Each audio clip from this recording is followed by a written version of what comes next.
Waalaikumsalam warahmatullah. Loh, mana Dokter Santi kok belum keluar? Tadi katanya udah ada, Pak. Oh, masih di waiting room, masih di waiting room toh. Oh iya, biar buat monggo.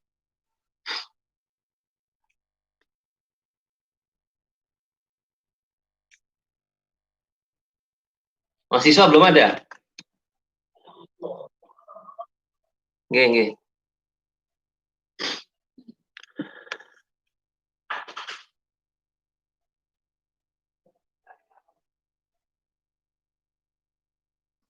Hi, good morning. Good morning, Doctor. Yes, good morning, good morning. How are you all? Fine. Okay. Okay. Good morning in Yes. Indonesia. How about Malaysia? Okay, fine, fine. Malaysia is fine. No rain. The weather is good so far. Okay, so we are starting at 9, right? Okay. Is it clear? Is it clear? Or you want me to increase the volume? Is it clear? Okay, so clear. Clear. Okay, okay. Okay. So we have few members here. Yes. Okay. It's just a few of students here. Oh, students. Oh, I see. Is it automatically mute all the students? Yes. Mute. If Oh, okay. they want to be unmuted, they can do it by themselves. Okay. And how about the questions? Is it possible to get the questions through the chat box? Yes, it's Better.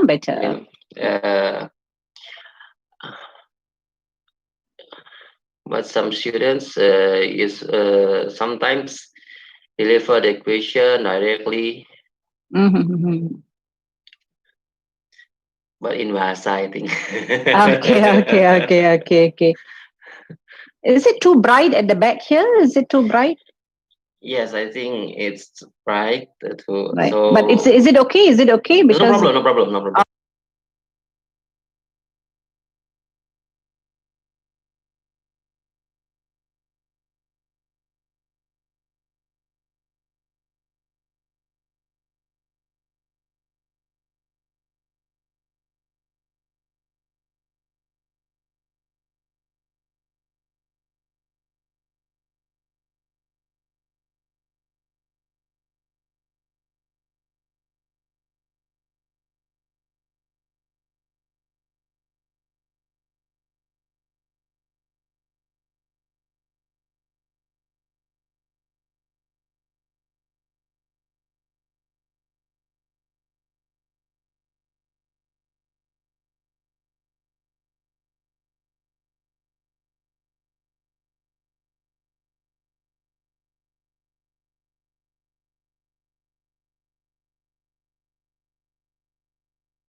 Yes.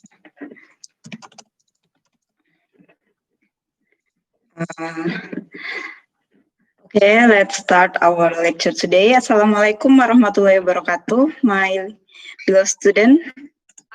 Waalaikumsalam warahmatullahi wabarakatuh. Okay, it is good morning, everyone. It is a good and very great opportunity, an honor for us that we have a special guest lecturer from Multimedia University. In this class session, we will learn about monetary policy. As we have learned the last meeting, we have learned about money and about bank and anything from the history of philosophy and any other thing about money. So it is very close topic to our last session. We will talk about the monetary policy. This lecture will be delivered by Dr. Santhi Ramanathan. Dr. Santhi is a senior lecturer from Multimedia University. She got a bachelor degree in 1999. Maybe some of you haven't done yet. And master degree in economics in 2001 and a PhD in development economic in 2011 from University of Malaya, Kuala Lumpur, Malaysia. It is very great opportunity for us that we can join the lecture from the great lecturer without moving from our place. Yeah. So hopefully you can actively participate in this class, and you can, for student, if you have a question or maybe you just want stating an opinion, it is okay for you to speak in English or in Indonesia, in bahasa Indonesia. Oke, jadi terima kasih teman-teman partisipasinya hari ini. Ini merupakan kesempatan yang cukup luar biasa karena kita bisa mengikuti kuliah tamu dari dosen yang memiliki kapasitas cukup luar biasa ya, dari Multimedia University Malaka, Malaysia. Semoga suatu saat kita bisa berkunjung ke Multimedia University di lain kesempatan, seperti itu. Nah, tapi saat ini walaupun kita belum bisa bertemu secara langsung, kita tetap bisa mengikuti perkuliahan dengan beliau. Topik hari ini adalah tentang kebijakan moneter, ya.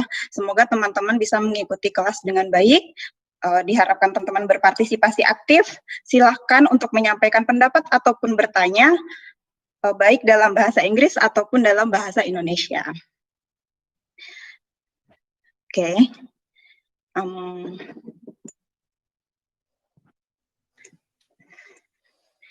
Okay. This lecture will be in two sections. First is presentation from Dr. Santhi, and second is question and answer session in the last in the last session. Okay. So I thought we can start the lecture from now. So, Dr. Santhi, the class is yours. Okay, thank you very much, Ms. Akida. Okay, a very good morning to all.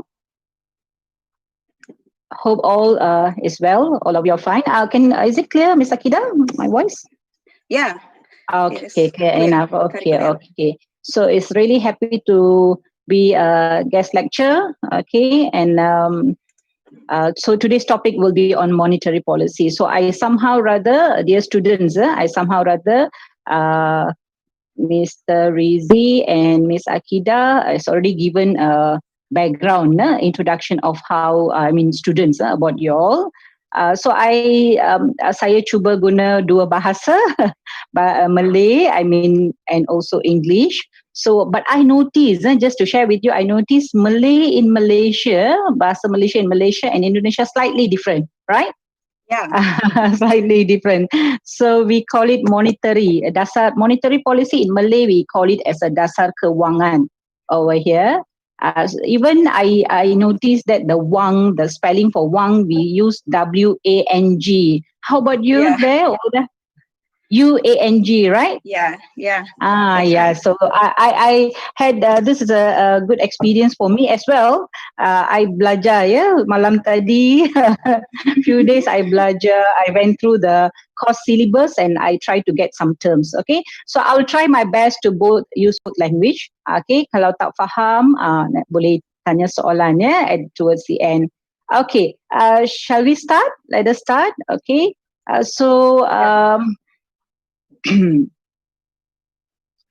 So introduction, I think Miss Akida has given introduction to me. Okay, I'm Shanti, Dr. Shanti from Multimedia University, from Malacca, State of Malacca, Malaysia. So today's topic is monetary policy, and with that, sebelum kita mula masuk ke topik, okay, let me go through this with you students before I start the lecture. Okay, ekonomi makro or macroeconomics. Okay, capaian pembelajaran. Apa yang ada di slide ni, I dapat dari syllabus yang Miss Akida dan Mr. Rizie share dengan saya. Okay, so sebelum belajar sesuatu topik, before you learn a topic, you should know what's the reason you are learning the topic. Okay, that's very, very important. Okay, and now I'm going to, this is a scope that I got it from your syllabus. Okay, kalau mampu menerangkan konsep ekonomi makro yang meliputi perkembangan aspek-aspek di dalamnya dan teori-teori dasar ekonomi. Okay, so if you see here, micro, I think you pelajar semua dah belajar microeconomics, right? Okay, this is macro. Micro, very narrow. Okay, sempit skop dia. Berbanding dengan makro, skop dia, kita belajar tentang negara. Okay, in short, we study about the economy of the country. Okay, so if you see what you have in the green, more specific. Okay, setelah belajar makro or ekonomi makro, pelajar perlu, must be able to menjelaskan pasar barang dan pasar wang, menjelaskan tentang kebijakan monetary, monitor.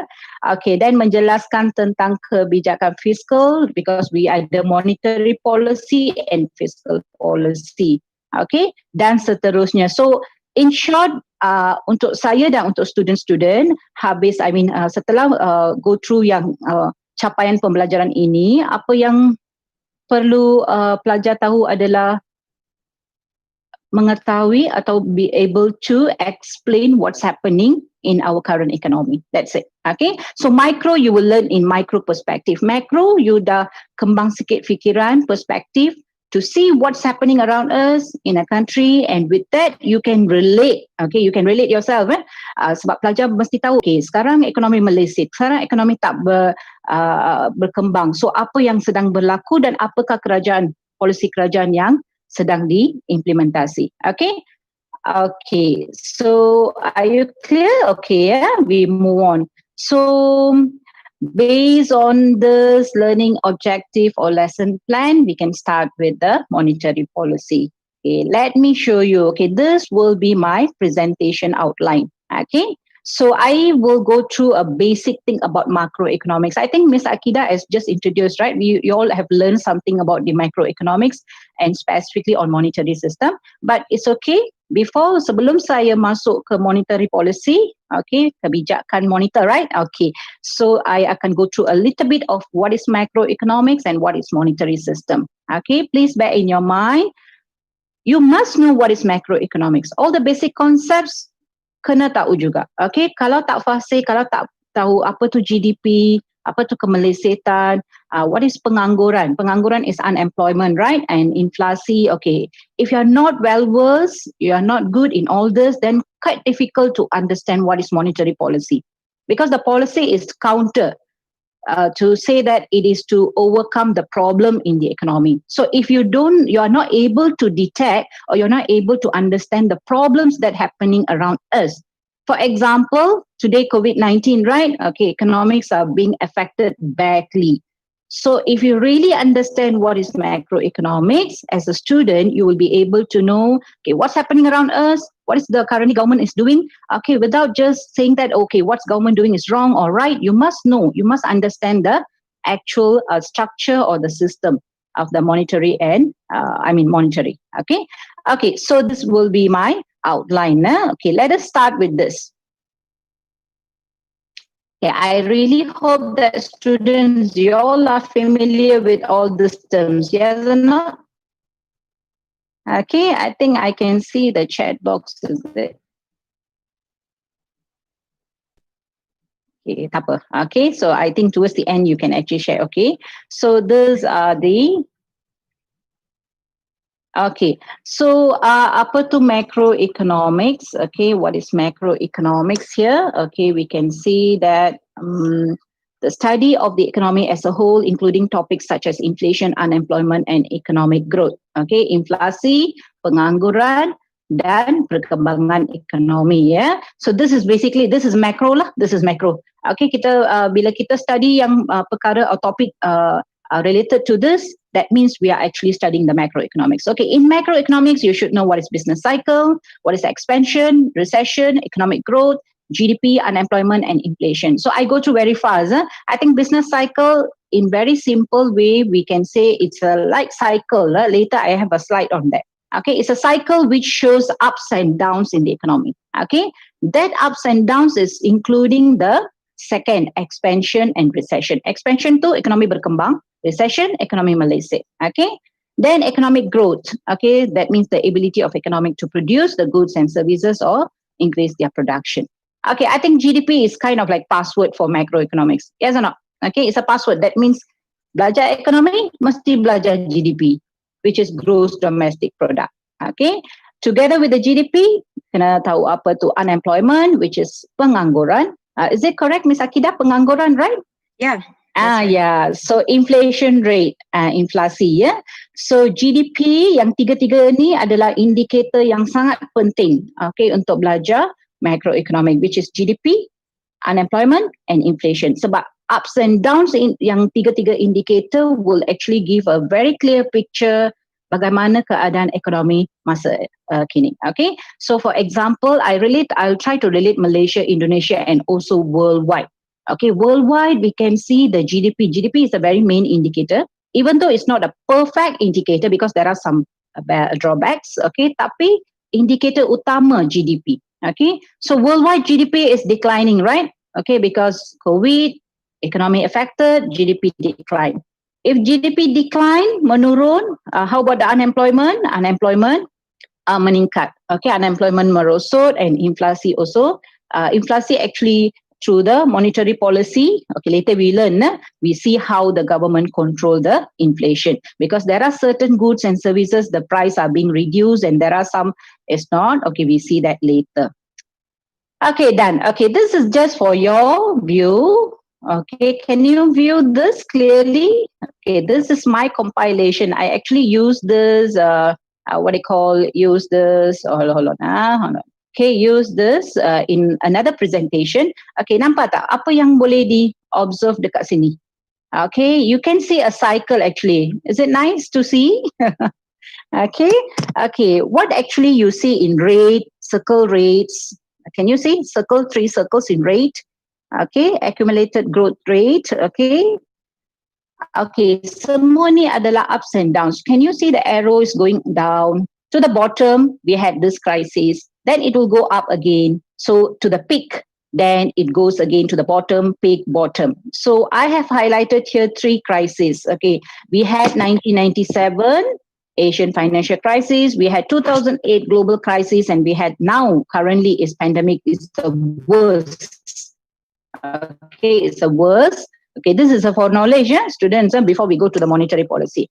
Okay, kenapa I share yang ni? Sebab this is very important. So in the rate, 2.6, 0.1, yang ni bukan Malaysia, bukan Indonesia. This is worldwide.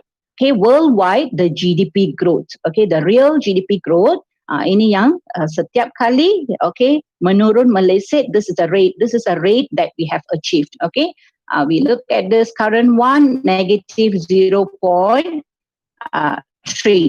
Okay, negative 0.3. Okay, so what's the use of learning this business cycle? Okay, bagaimana nak jawab soalan saya? What's the use of learning this is to see whether you understand what is the the ups and downs in the economy. Okay, bila merosot meleset, if it's down, how actually it get back to up? Okay, then up it, then again it goes down. Then it goes down, it's tak remain tak remain dekat sini, it get back to up. So these ups and downs are very much related to the topic that we are learning today, which is monetary policy. Okay, biasanya kita ada dua jenis policy, I will discuss later. This policy is purely or completely controlled by the government. So kalau kita ada government interference or government campur tangan, ini tidak boleh balik ke what they call the peak or develop or expand. Okay, so this is very important for students to know when actually we are at the bottom, when actually we are peak, and then when we are bottom, what actually government does, okay, to get it back to the normal. Okay, that's very important. Okay, done.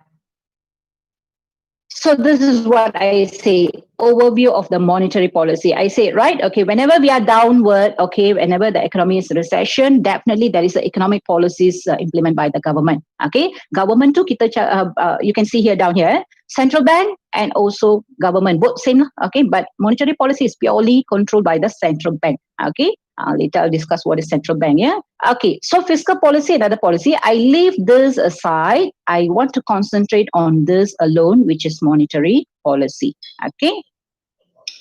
Okay. So far so good. Okay. Okay.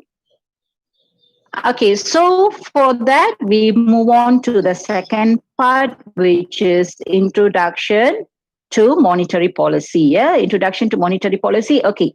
I really hope, according to Ms. Akida just mentioned, you have learned about what is money and the function of money previously. And followed by that is financial and banking system, then money demand and money supply and interest rate. Okay, so please take note. For you to, in order to understand monetary policy dengan lebih terang, okay, lebih teliti, this three is very important. This three topic is very important. Okay, which means you must know what is money. I think all of us, we know what is money. Wang di pasaran, right? Okay. Have you ever thought bagaimana money, the amount of money in the country being controlled, or how much is actually in the country? Okay, is available.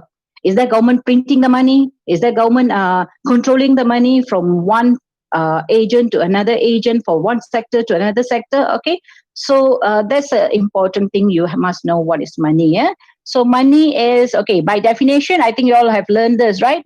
Money is an asset that people are generally willing to accept in exchange for goods and services or for payment debt. Okay. Agent pertukaran. Yeah. I'm actually reading from my slide. Okay. And it's a set or assets. Okay. Remember those days, very long time back. Okay, very long time back. Okay, kita tak ada duit. Okay, it was we used to implement, not we lah actually, people those days living a system barter system. Is it the one barter system you have learned? Okay, very long time back, barter system. Okay, so that is about the money and the function of money. Usually money is, the function is medium of exchange, unit of account, and store of values. Okay. Bila kita bincang tentang money or wang, very important is to learn about what is financial and banking system in your country or my country or whichever across the world. Okay. Kenapa penting financial and banking system? Sebab wang, the main sector dealing with wang or money is financial and banking system. Do you agree? Okay. You have to agree because that's the truth. Okay. Financial and banking system. Financial and banking system bab yang terlalu besar, terlalu wide. So I just going to touch on a very small part. Okay. When we talk about the financial and banking system, we have private and we have public. Correct? Kerajaan dan swasta. Okay. What we have in kerajaan? Swasta, okay, mereka operate for profit. Okay, mereka operate for profit. Okay, but kerajaan, that's important. Okay, I got this from the website. Okay, Bank of Indonesia. This is a central bank. Okay, I hope you have heard about central bank, Bank Pusat. Okay, so this is the government bank, the function of central bank. I extract this from online. I really hope you can go through this to see the function. Very first function, can you see this three main goals, okay, or function that I extract from the website of the central bank? The first one itself, they're talking about the formulating and implementing the monetary policy. I hope you can note this. Okay, formulating and implementing monetary policy. So that means, jangan keliru je, don't confuse with the banks that is available around you. Okay, all the banks that you usually keep your money, save your money, withdraw the money are all bank swasta. Okay, again, they work for profit. Okay, they work for profit.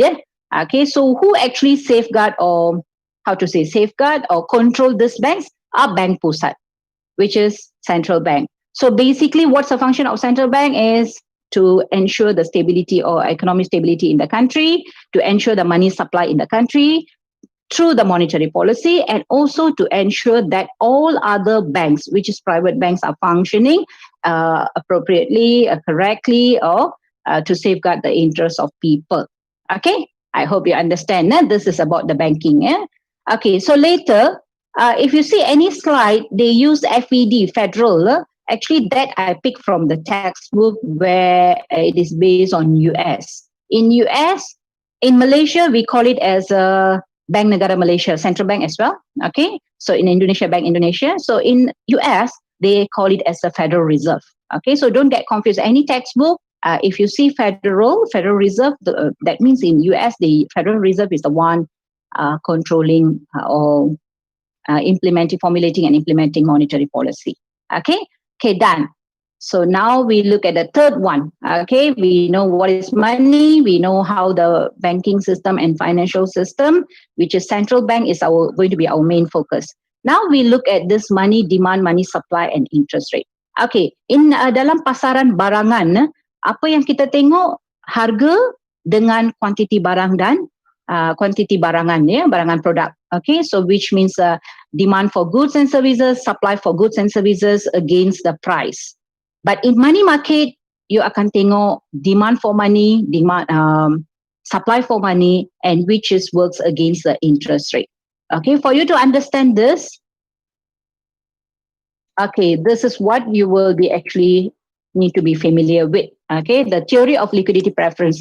Di mana, okay, I straight go to this lah. Okay, so that you will understand better. Okay, what is this actually? Equilibrium in the money market. This is actually money market. Okay, if you ask me how the money market looks like, okay, this is how exactly the money market looks like. Okay, I hope student, okay, you are familiar with the market for goods and services, where the demand memang betul, okay, sliding slope downward, from the left to right. The supply usually this way, right? But in money market, why the supply is vertical line? Okay, you can see here note, because it is controlled entirely by the government. Government will be decide. Now I want to increase the money supply or I want to reduce the money supply. Okay, the government will actually determine. Government, that means the central bank. Okay, the central bank or Bank Pusat or will actually control or mengawal tawaran wang, okay, di pasaran. Okay, that's the reason vertical line. Vertical line meaning apa? Maksud dia tak influenced by the interest rate. Okay, whether the interest rate is high or low, it's up to the government. If the government say that is a time where economy is doing very bad, they want to increase the money supply, they will increase. They want to decrease the money supply, they will decrease. Okay, that is the what I call work. Okay, so this is the money market. So demand, of course, the interest rate. Later we tengok kenapa interest rate high, demand for money low, and interest rate low, demand is high. Okay, sebab biasanya you tengok interest rate high. Okay, you prefer to save, right? Because you have a return, high return, so demand will be lesser. If interest rate lower, you save pun tak guna. I mean, I'm talking this based on comparatively. Comparatively, it won't be giving you much return. So you rather demand more money and spend more money. Okay, done. This is the money market. Okay, demand for money. Okay, the one I explained just now, this is the one. A decrease in the interest rate and increase in the interest rate and increase in the quantity of money. So this is the money demand, demand for money. Okay. So again, you can see the higher it goes, the lower. Exactly same concept of demand for in the market for goods and services. Okay, next we go and see how it's shifting. Okay, of course, when there is an increase in the real GDP or an increase in the price level, which you can see it reflects by shifting the demand curve to the right. Okay, of course, bila economy doing good, you boleh notice that everyone will demand more money. Okay, same goes to if you see here GDP menurun, decrease in the price level will shift the money demand to curve, because decrease in the price level, we won't need much money compared to when the price level is higher. Bila tingkat harga tinggi, we tend to minta banyak duit. Okay, the demand for the money will be higher compared to the price level is lower. Okay, this is all about the demand for money. Okay, this pula, okay, this, where is it? Hold on. Okay, this is actually demand for, okay, supply. Okay, money supply. Can you see the demand is still there? The money supply is still here. Okay, the explanation where later bila you dapat slide, you boleh baca, but I just come up with a very short explanation how this changes is actually happens. Okay, what you can note over here, I told you just now, right? The vertical line, the merah dekat sini, okay, ini adalah money supply. Money supply is only controlled by the government. When it shows shifting rightward, okay, what actually it shows? Okay, this is what I say. Can you see this FED, federal? When the federal increases the money supply, the curve MS will shift to MS2. Okay, the shifting to the rightward. Can you see from 900 to 950? Okay, so this shifting is actually reflecting or showing the increase of monetary policy. I mean, the increase of money supply by the government. If the central bank increase the money supply, curve akan shift or beralih ke kanan. Okay, how about this? How about if the government decrease the money supply? Okay, if the government decrease the money supply, very simple, the curve will mengalir ke kiri. Okay, the curve will shift to the left. Okay, can you see? From 900, it shift to 850. Okay, once again, be patient. This, why we learn this, because you should know how the money supply and money demand works in the money market. Okay, because later we will see how the monetary policy works in this monetary system. Okay. Okay, so again, I repeat again. So this is how it shows the government or central bank increase the money supply through monetary policy. And this is how it shows the decrease in money supply through monetary policy. Okay, so what actually you learn from decrease and increase is where it's very important. In money market, what we see here is increase or decrease. What is actually changing here is one side is the quantity of money, but the most important on the other side is the interest rate. Okay, so the target policy, the policy target for the kerajaan ataupun bank pusat adalah kadar faedah, interest rate. Because target mereka actually interest rate. Okay, so why actually they want to increase the, kalau mungkin murid-murid tanya soalan, kenapa government nak increase money supply, kenapa government nak decrease money supply? Because that is their policy target. Okay, because dengan increase money supply, decrease money supply, they can control the interest rate or kadar faedah di pasaran. Dengan menukar kadar faedah, okay, apakah implikasi atas GDP, employment or unemployment and inflasi? Okay, we see that later. Okay, so that is the main aim, monetary policy. Okay. Okay, so how does monetary policy works in this monetary system in order to stabilize the economic condition? Okay, I just recap.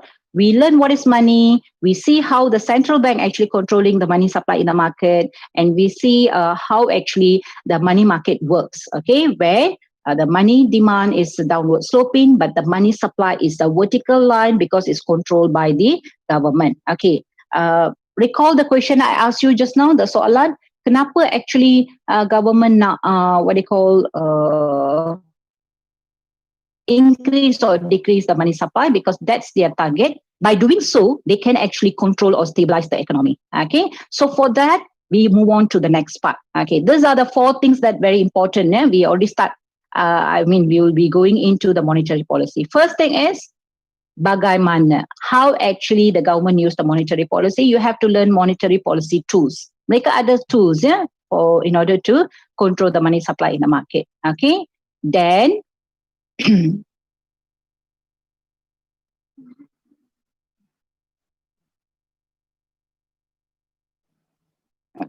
then how does it influence money supply and interest rate? Okay, by using the monetary tools, how they influence the money supply. Then followed by the next section or next part is how interest rate affects the aggregate demand. Okay, then how overall all this affects the real GDP and price level. Okay, ingat tak pada awal-awal, okay, the main thing for monetary policy is to stabilize the economy. Bila kita cakap stabilize the economy, that means the GDP and also the price level. Okay, now we move on to monetary policy. Okay, our topic, purely our topic. So earlier I gave all the introduction. Okay, when you look at this, what is monetary policy here is where monetary policy is the actions of Federal Reserve, which is the example of US or central bank or bank pusat, takes to manage the money supply and interest rate. Okay, please remember, money supply, interest rate, that are key words, okay, keywords, which they will have to do it in order to stabilize the economy. Okay, the goals of monetary policy, we have 4 important or main or major goals, which is price stability. Okay, harga pasaran. Okay, untuk stabilize harga pasaran. High employment. Kita cakap high employment, maksud dia unemployment is lower. Okay, pengangguran, jaga kadar pengangguran di negara. Then stability of financial markets and institution, which means it's not easy. Okay, we see many banks are there in the market. Okay, so stability of this bank is very, very important overall to look at the stability of the economy. So maksud dia semua financial institution atau bank pusat, okay, mereka perlu stable. Then at last, all this will ensure the economic growth in the country. So these are the main goals. Okay, so now, okay, we move on to the tools. Okay, soalan tadi bagaimana monetary policy diaplikasi ataupun diimplementation. Okay, how it is being implemented. Okay, before that I forgot this question. Okay, hold on now. I skip. Okay, so basically, when we talk about the tools, monetary policy tools, we have 3 tools over here. Okay, first is open market operation. Okay, second is reserve requirement, and third is discount rate. Okay, let me explain to you. These are the 3 tools. Okay, if you answer the question, okay, if let's say I ask you a question, how actually we are talking about monetary policy. We are talking about the central bank using monetary policy to stabilize the economy. How the central bank does it? So the answer is by using the tools. Okay, what are those tools? We have 3 tools, which is open market operation. Open market operation is basically purchase or selling, sale of government bonds. Government bonds itu macam share, stock or share by government. Okay, mereka macam sijil bonds where it is paid dividend. Okay, central bank or government tiba-tiba kalau tengok mereka ada salah satu cara mereka akan launch this bond. Launch, that means they will open to the public to buy the bonds. Okay, siapa-siapa yang eligible ataupun boleh beli, okay, mereka akan beli. Okay, so purchase or sale of government bonds by central bank, that means okay, begini, to increase the money supply, the central bank will buy the bonds. Let's say initially I'm the government, I sell the bonds, I launch a bond, maksud dia a share, I launch in the economy, I made every people to buy the bonds. Okay, just imagine. If everyone buy the bonds, what will happen? You take out your pocket money, your saving, you buy the bonds. So money in the public, money in the public will flow to me as a central bank. Yeah, I hope you get the point. So to increase the money supply, what the central bank will do is buy the money. If I buy from the public, my money, the central money will flow to the public. That means money supply will increase. On the other side, if let's say my aim is to reduce the money supply, then what I will do is whatever I will bond that I launch, I will sell it to the public. When I sell it to the public will buy and your money will flow to the central. Okay, I hope you understand that. I'm not confusing you. Okay, this central bank, this is the tool which is most preferred by the central bank because it's not affecting any sector. It's just between the public and the government. Okay, I repeat, when I sell the bonds, that means you will have to buy and your money will flow to me, which is central bank. Okay, when I buy, that means the government has to buy, pay the public. Okay, that means the money supply will increase in the market. Okay, this is the first tool. We move on to the second tool. How the second way actually can reduce the money supply and money, in the market. This is reserve requirement. Okay, what is actually reserve requirement? I baru tadi I bincang tentang private bank and public bank, private bank and bank pusat, right? Private banks, that means all the banks, okay? All the banks that you usually see, save your money, keep your monies, right? Okay, as a person, we usually have a saving, right?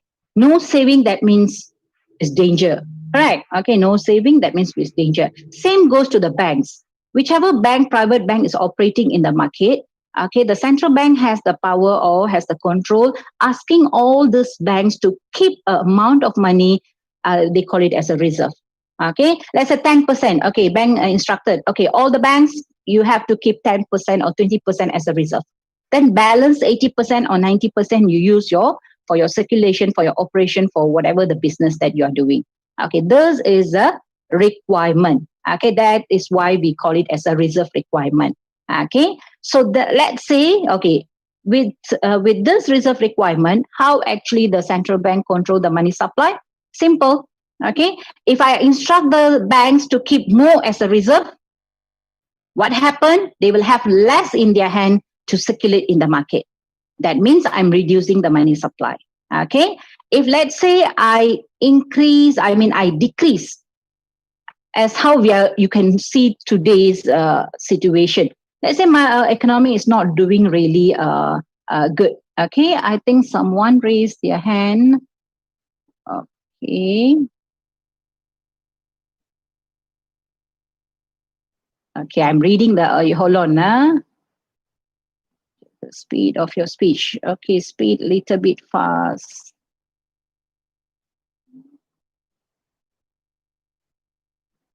Yeah, interest rate. I think you call suku bunga. Okay, tidak jadi.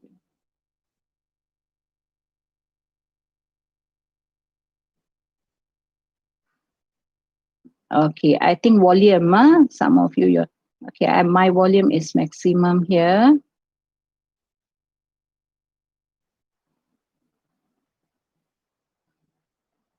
Okay, I'll keep this question again. I'll review this question again. Okay, reserve requirement. Okay, again, another way of reducing or increasing the money supply in the market. Okay, so when the money, we want to increase the reserve requirement again. If the central bank increase the reserve requirement, asking all the banks to put more, let's say 30% or 40%, keep as a reserve, then balance you use for your circulation. That means automatically, indirectly, they are controlling the money supply in the market. Like current situation, economy is not doing good. Okay, they want to make the bank more stabilize, work more. So what they do is central bank will reduce the reserve requirement so that bank can survive. Okay, which means they, instead of 40%, 30%, 40% or 50%, they will ask, but not to exceed 50%, usually 10%, 20%. They will ask lesser percent, let's say 5%, 10% you can keep as a reserve and balance you can actually use for the circulation. Okay, compared to the previous one, selling the bonds, that is most preferred by the central bank. This is rarely used mainly because it disturbed the bank's operation. Okay, banks every year they have their own strategy, they have their own plans and so forth. So by government reducing and increasing their reserve requirement, sometimes it disrupts their operation. So it's least preferred. Okay, we go to the last one. I mean the third tool. Okay, which is discount rate. Okay, what is actually discount rate? It's in a simple term, it is an interest rate that the central bank impose on all other banks. Okay, you see, when we need a loan, we go to the bank, get the loans, right? Okay, that is how. But when banks needs the loan, they have many agents. They can go for foreign agents. They can go for many other agents to get the loan. But always the central bank will be the last resort, okay, where they can get a loan from. Okay, why they want to get the loan? Because they want to expand their business. They have some difficulties. Okay, they go for loans. Okay, I'm talking about the all other private banks. Yeah. Okay, so this discount rate is also another way of controlling money supply. That means if let's say the government think that, okay, now I want to increase the money supply in the market. So what they will do indirectly, they reduce, they give a very good discount rate for all the private banks. That means they lower the interest rate. Okay, that means indirectly they encourage all the banks to come and get the loan from them. So by that, there will be increase in money supply. Okay, let's say the government intention is to reduce the money supply in the market. So what they will do, they will restrict the discount rate. That means they will increase the interest rate, indirectly made it difficult for the private banks to come and get the loans, therefore reduce the money supply in the market. Okay, so this is how it works.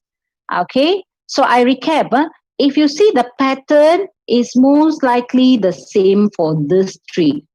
Increase the money supply, that means they increase they want to come up with a decrease, that means they increase the reserve ratio and also the reserve requirement and also the discount rate. When they want to increase the money supply, they decrease and make it smaller, the discount rate. Okay, so done with the tools. Okay, now this is a summary. Okay, this is summary. What you can see here, the summary. Okay, changes in the monetary policy, how actually it influences aggregate demand, you can see here.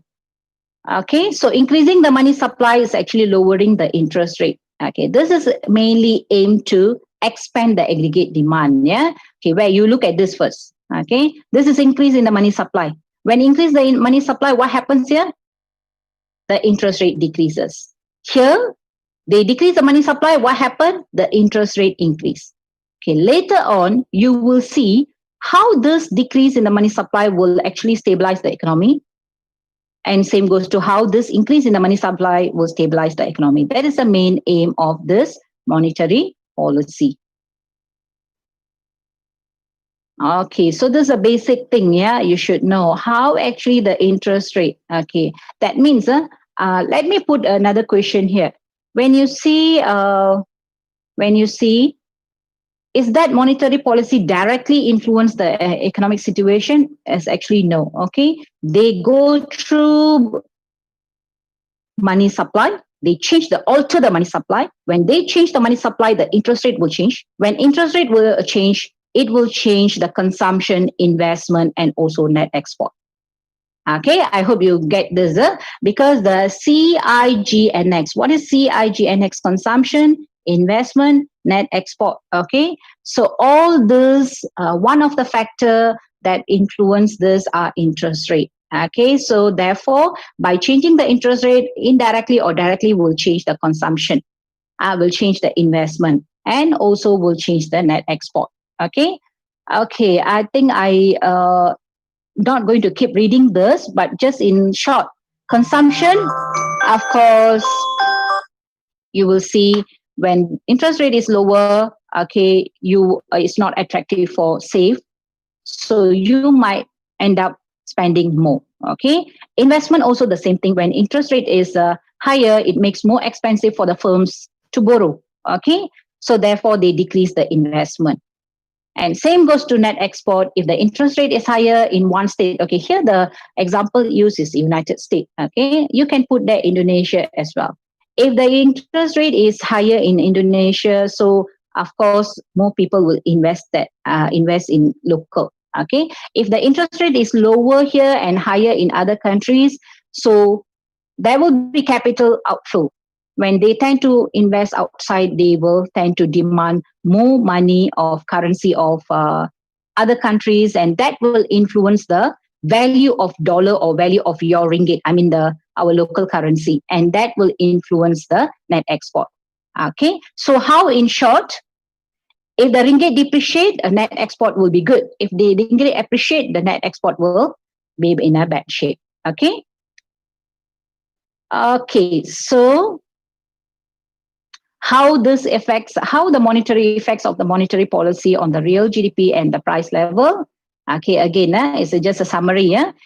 I'm reading the last one here. In the basic version of aggregate demand and aggregate supply model, we assume that there is no economic growth, so long run aggregate supply curve does not shift. We only consider short run supply and demand curve. Okay.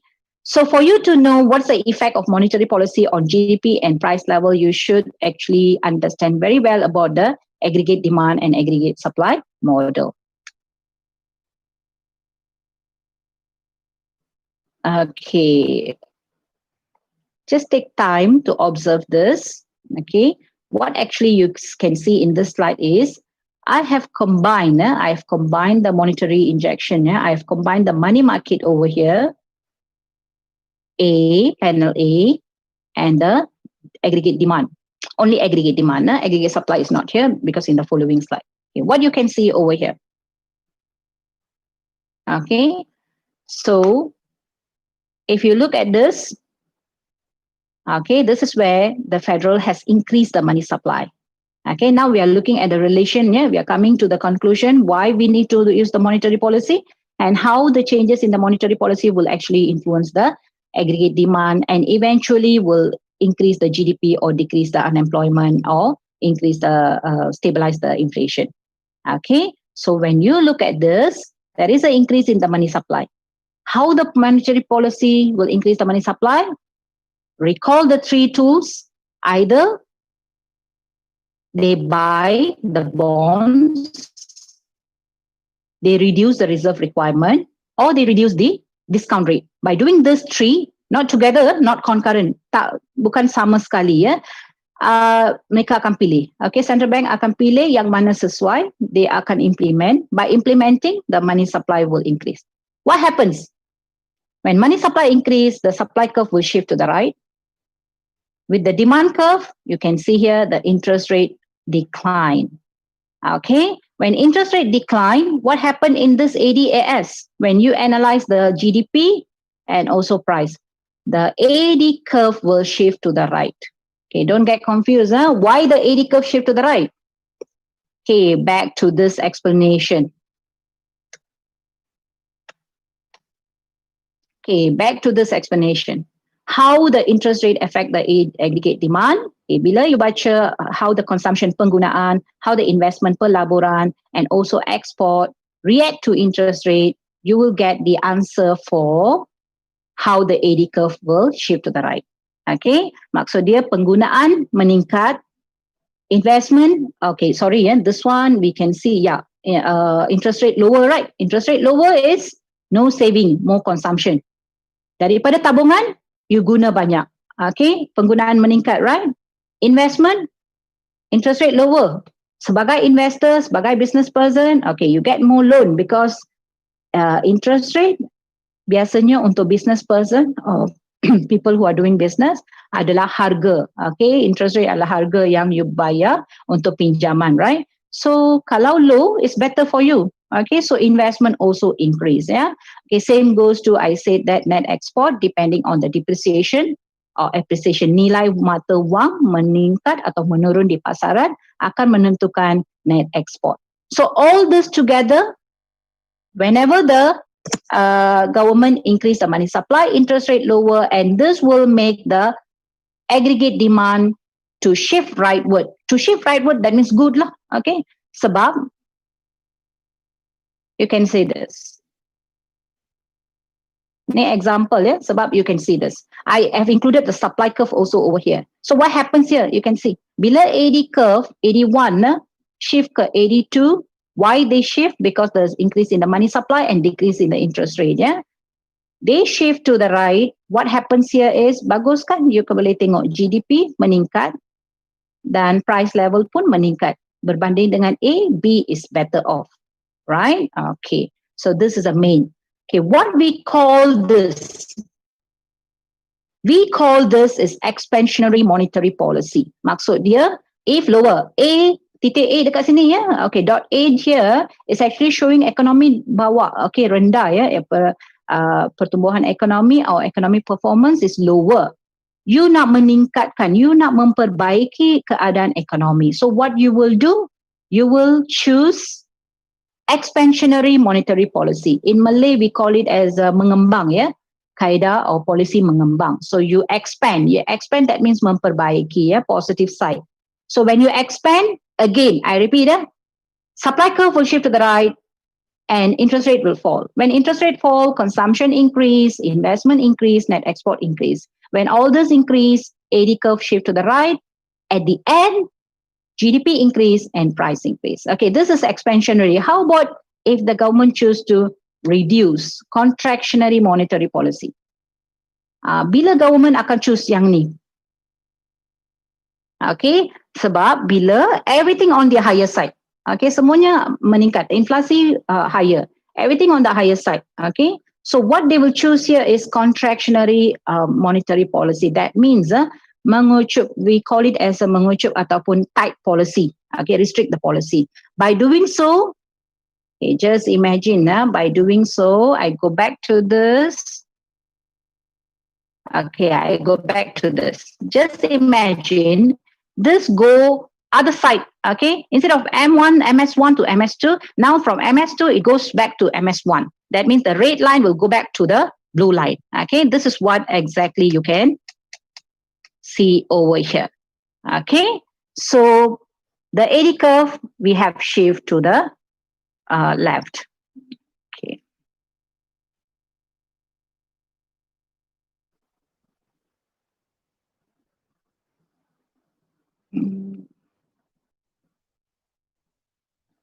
Just hold on.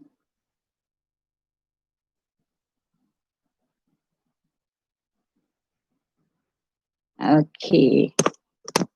So I think I'm using more English word. Yeah. Okay. Tak apa. Okay. Okay. So okay, I would like to repeat this part. Yeah. Okay. Let me repeat. So maybe in too much in English, right? Okay. Okay. I go back to this. Yeah. Consumption, right? Tadi I cakap bila. Okay.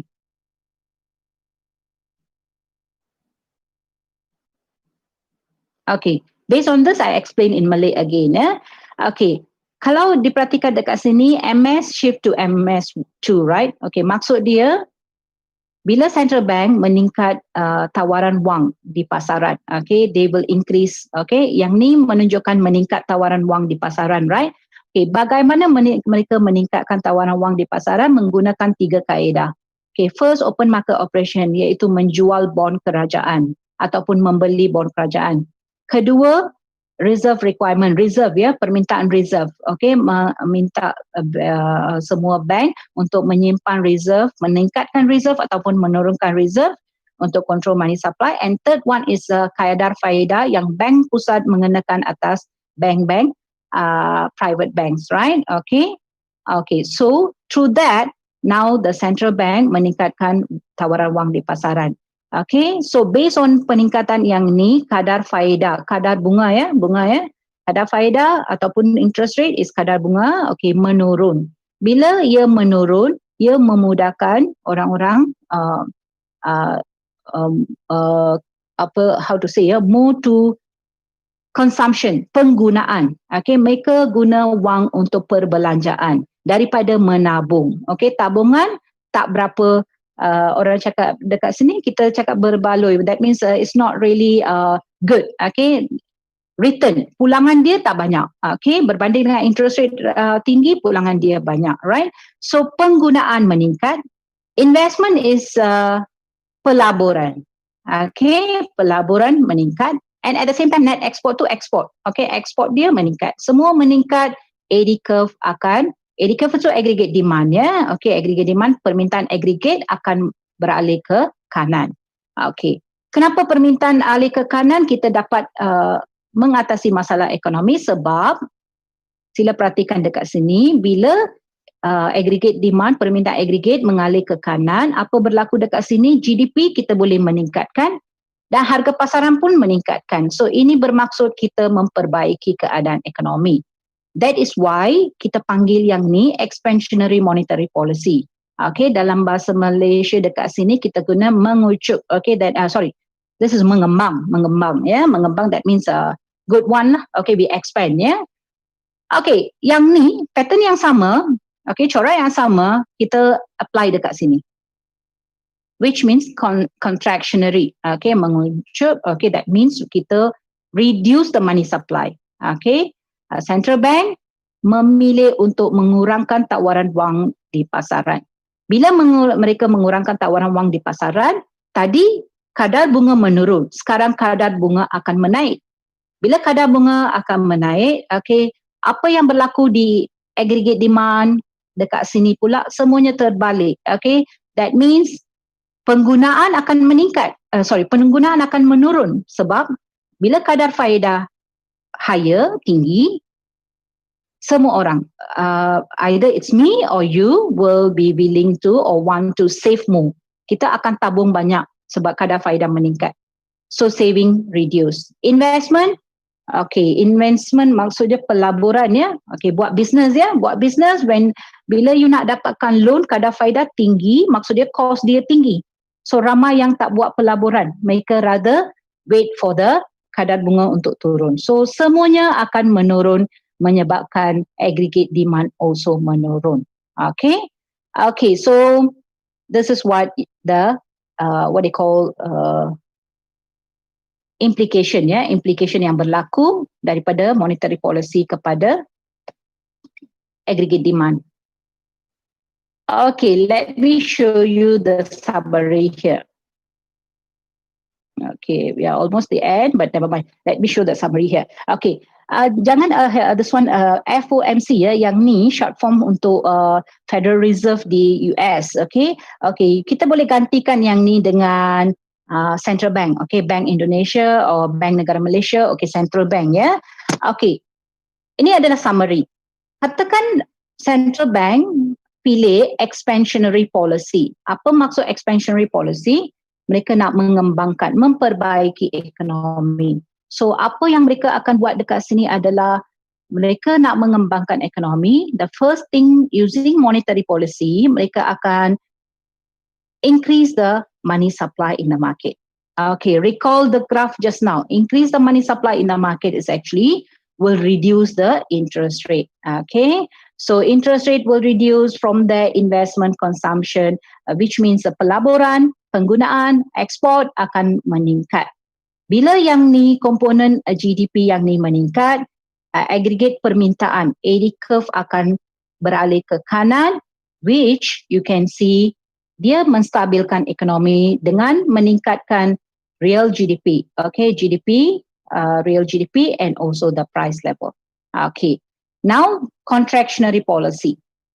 Maksud dekat sini ya, summary ini akan menunjukkan monetary policy dia punya target kerajaan ada dua sahaja. Bila ekonomi meleset, mereka buat expansionary. Bila ekonomi terlalu high, maksud dia that means inflasi pada kadar yang terlalu tinggi and so forth, mereka akan pilih contractionary. Okay, apa tu expansionary? Increase the money supply.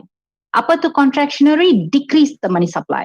Why actually they want to decrease and increase? Kenapa mereka nak menaikkan tawaran wang dan menurunkan tawaran wang is because mereka nak change interest rate, kadar bunga.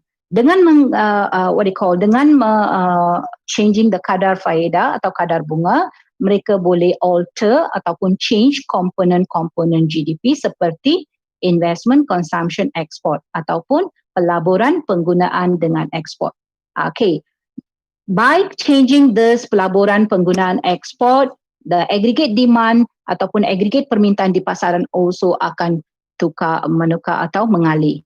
Okay, so that they can change the real GDP. Okay, GDP di pasaran dengan price level di pasaran. Okay, so let's put other way around. Tadi kita travel dari pertama, kotak pertama, kedua, ketiga. Let's say you go other way around. That means at here, you start with the last one. Let's say the government wants to. Let's say you are the central bank.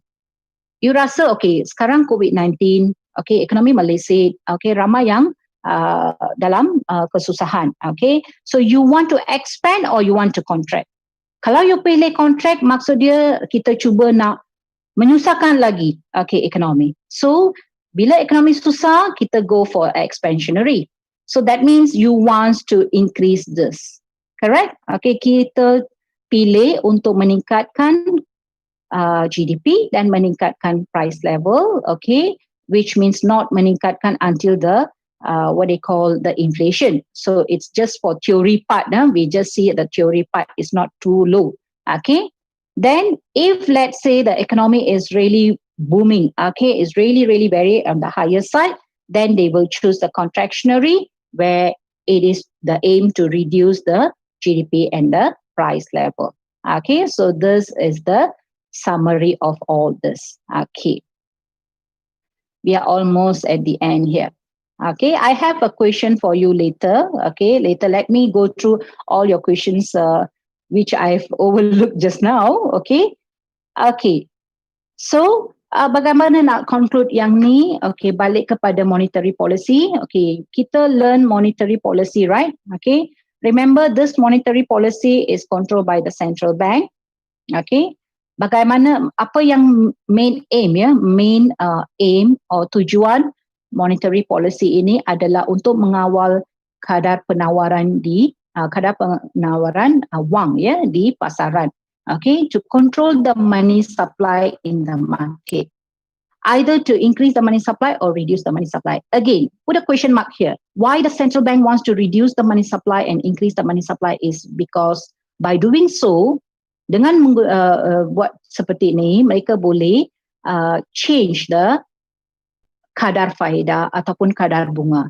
Okay, why the kadar bunga or kadar faedah is so much important? Because kadar bunga adalah salah satu faktor yang menentukan pelaburan, penggunaan, net export dan banyak lagi kegiatan ekonomi di pasaran yang membolehkan ekonomi recovery. Okay, recovery maksud dia berkembang, okay, di pasaran ekonomi GDP and also the price level. Okay, so this is how it flows. Okay, so to conclude, you must know what is monetary policy, you must know what is monetary tools, okay, and you must know how the tools is being implemented. Okay, you dah tahu apakah tools, maksud dia bahan yang mereka gunakan untuk mengawal penawaran wang, okay, dan dalam situasi apa dan bagaimana mereka menggunakan monetary policy are very important to know. Okay, so sebab monetary policy yang sesuai akan membantu ekonomi berkembang ataupun bagaimana yang kerajaan hendak. Kalau monetary policy is being implemented in a wrong way, it end up in a wrong result. Okay, so that is the conclusion. Okay, so I think I'm almost done with the monetary policy. So let me just show you one thing, which is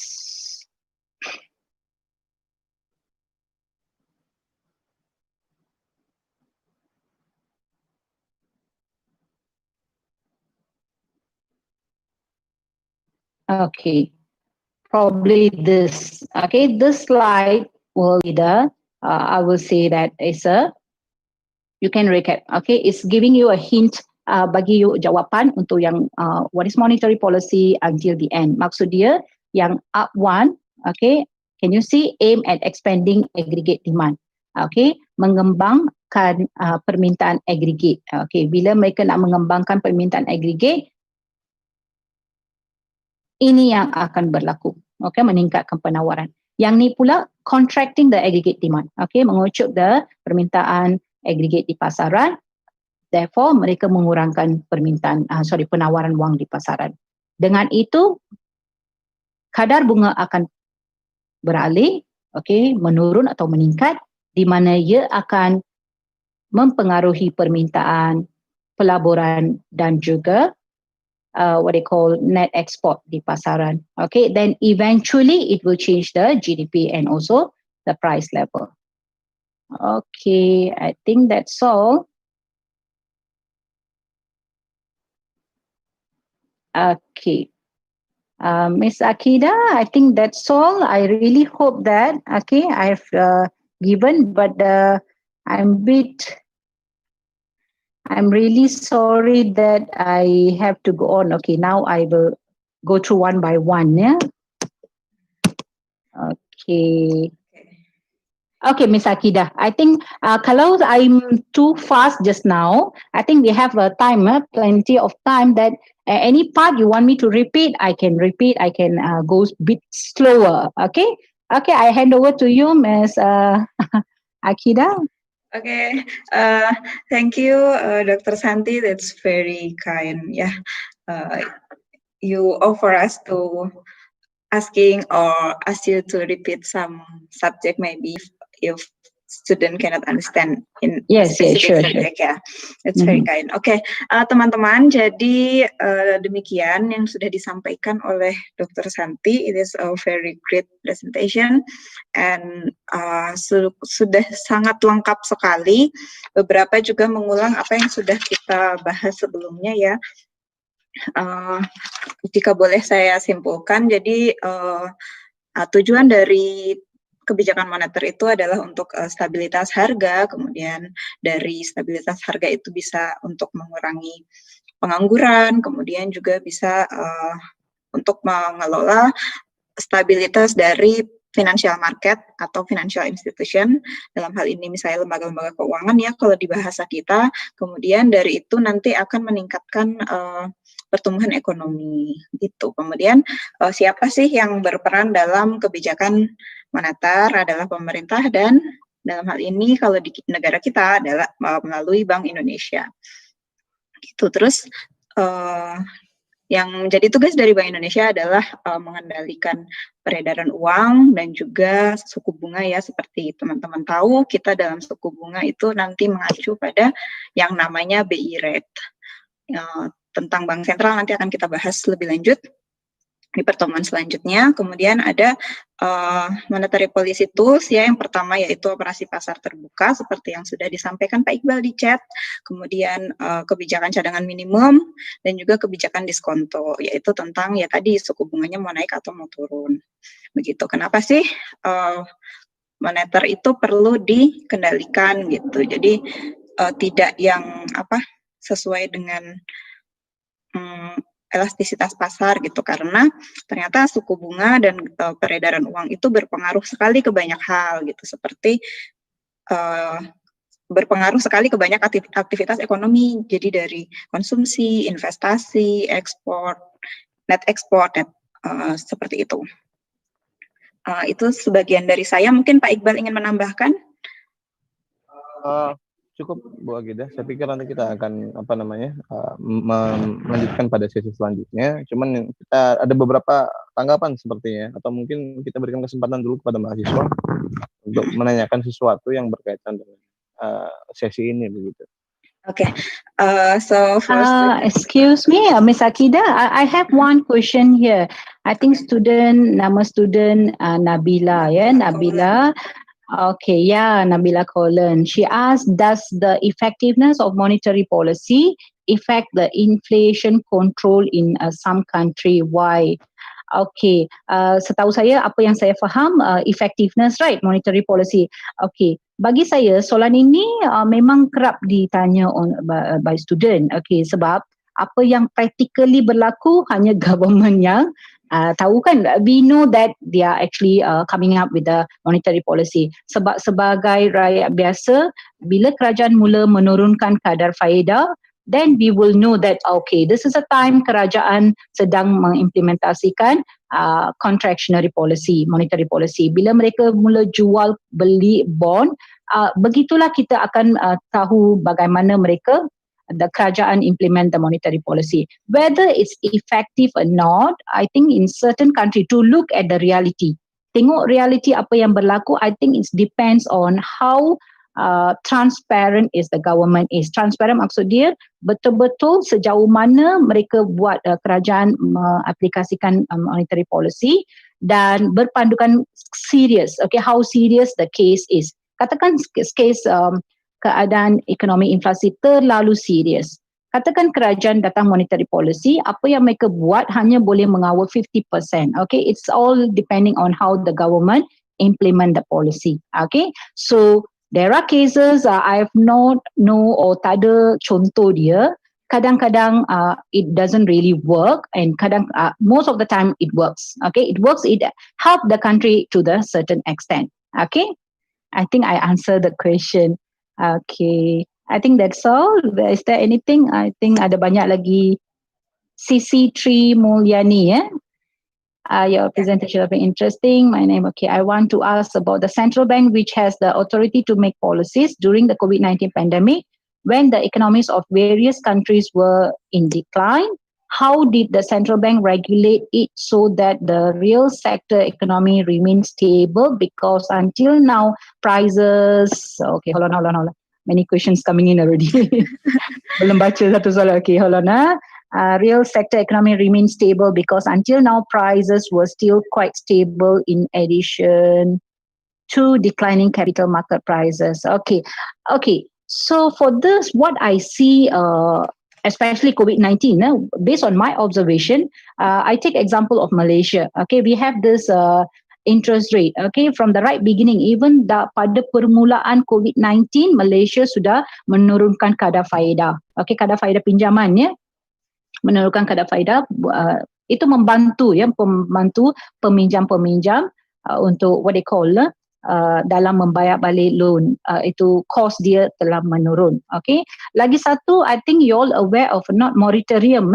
Tahu moratorium is also part of the monetary policy. Moratorium maksud dia pembayaran loan balik. Okay. So ada banyak yang telah mereka implementasi, okay, in order to actually help. Okay, but if CC3 Malyani, if you want to use the COVID-19 as an example, I'm frankly speaking, maksud dia I'm terang-terang apa yang I faham is really very unique. Okay, betul Miss Akida? Really unique. Dia punya impact dia terlalu berat. Okay, dia punya kesan dia terlalu berat. Okay, government has doing their very level best. Okay, monetary policy ataupun fiscal policy. I think around the world mereka buat sekadar yang mereka boleh. Tapi sometimes it's very difficult. It's very complicated by many other factors. Okay, I think that's all. Okay, the next question, Zidan Abdul. I want to ask the question about the concern of macroeconomics. Why are business cycles and long-run economic growth key concerns of macroeconomics? I'm a bit unclear about this question. Miss Akida, do you understand? Maybe we can let Zidan Abdul to state directly. Business cycle and long-run economic growth key concerns of macroeconomics. Mas Zidan Abdul mungkin bisa menyampaikan langsung. Okay, so maybe, pakai bahasa Indonesia atau bahasa Inggris, Bu? Ya, terserah. Pakai bahasa Indonesia aja, Bu ya? Cari aman. Gimana? Jadi kayak mengapa di topik utama makroekonomik itu adalah siklus bisnis dan ekonomi pertumbuhan jangka panjang gitu loh, Bu. Okay, maybe your question you tanya, Zidan tanya, kenapa business cycle is important in the macroeconomics? Yeah. Okay, for me, I will say that is the main. Okay, business cycle.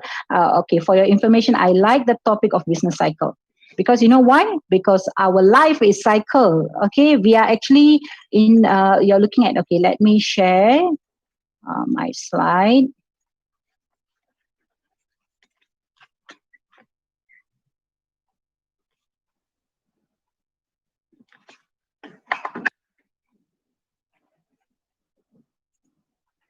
Okay, let me share our slide.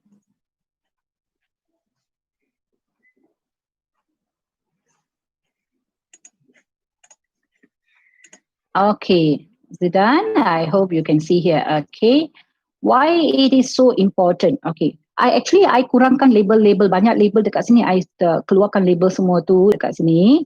Actually, if you see macroeconomics, what is actually macroeconomics? Makro, kita belajar secara luas tentang negara. Okay, so kalau kita kata mengenai negara, tentang negara, apa yang berlaku di negara dari perspektif ekonomi, the main thing is kita nak tengok perkembangan ekonomi.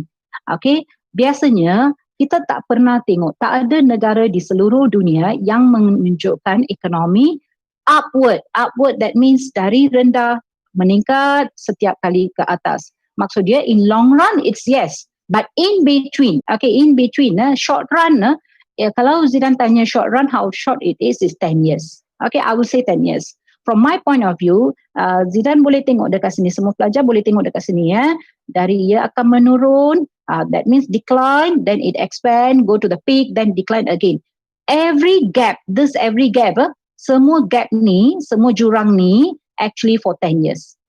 Kalau Zidan semua pelajar, you observe apa yang berlaku bukan saja di Indonesia, Malaysia, di seluruh dunia, setiap negara biasanya dalam 10 tahun mesti ada one point which is the highest point. Mereka berkembang sampai hujung ke peak. They do really good. And at one point, dia turun balik. Okay, semua ni boleh berlaku dalam purata ya, purata on average 10 years. In 10 years, definitely there will be ups and downs.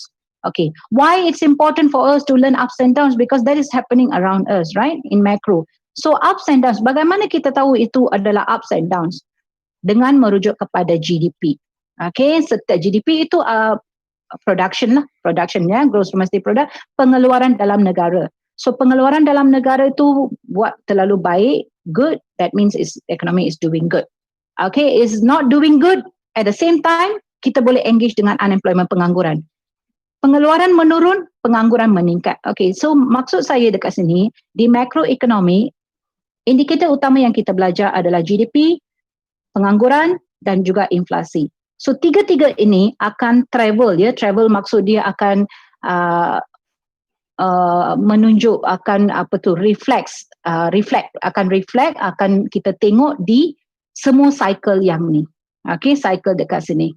Okay, so and one more thing, how it relevant to the policy sebab by looking at the indicator, kita dah mula turun. Okay, kita dah mula turun, kita tak boleh biarkan ia turun sebab government will come up with a policy. That is what I said, monetary policy and fiscal policy. Dengan menggunakan polisi-polisi ini, mereka akan cuba meningkatkan GDP, memperbaiki pengangguran dan memperbaiki inflasi. Balik atas kepada peak. Then ia akan menurun balik. So this is what it's happening. So business cycle, if you ask me Zidan, is very, very important. That by just gunakan business cycle ini, you actually, Zidan boleh menjelaskan makroekonomi secara menyeluruh.